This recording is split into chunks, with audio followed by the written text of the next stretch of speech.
But I want to say right off the bat, I had no business getting married. No business getting married. I should have gone through a great deal of healing before I ever married. I didn't really think that then.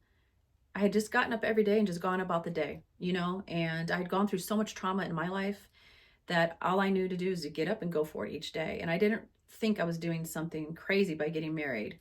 I fell in love, like I said, and we both had so many things in common. I didn't see any red flags, but maybe I wasn't able to. So I want to say that when we met each other, my first husband and I, we met each other at the same level of dysfunction or similar, maybe not exact. He had his issues, I had mine. And even though we had great intentions, it was really not wise for us to marry. We'll just say that. Now, we entered into the marriage and we went to parenting classes, we went to marriage classes, we did it all. But because we were both so highly dysfunctional, we didn't really have a chance. We'll just say that.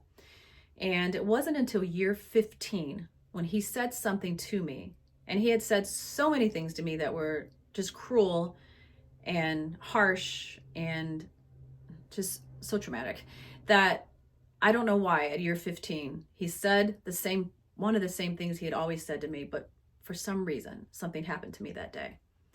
And I knew I wasn't going to live this way anymore. And something had to change. And I remember calling my best girlfriend and telling her, and she was shocked. And I was just crying out because I knew that I couldn't continue in this relationship like this. I just couldn't. It was too hurtful. And that's when I started counseling. And I went to counseling for the next 9 years. I still stayed in that marriage for 9 years because I never, ever wanted to be divorced. And most of us don't. I mean, I don't think you enter into a marriage, most of you thinking, I'll just get divorced. No, I was thinking my parents, in my opinion, didn't fight hard enough for their marriage. And I didn't have respect for people who didn't fight for their families.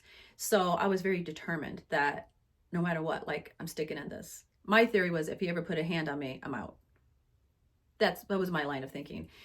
That never happened. So there were just so many other things that happened. And again, I was brought up under the belief in the church that God hates divorce. And he does, because he hates what happens. But I also know, on the other hand, and I'll be reading a little bit and repeating this, but that our marriages need to honor God.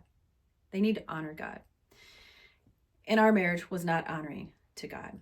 So I was determined also not to ever get divorced because of what I experienced with the pedophile stepdad. I didn't want my children to ever have to go through that.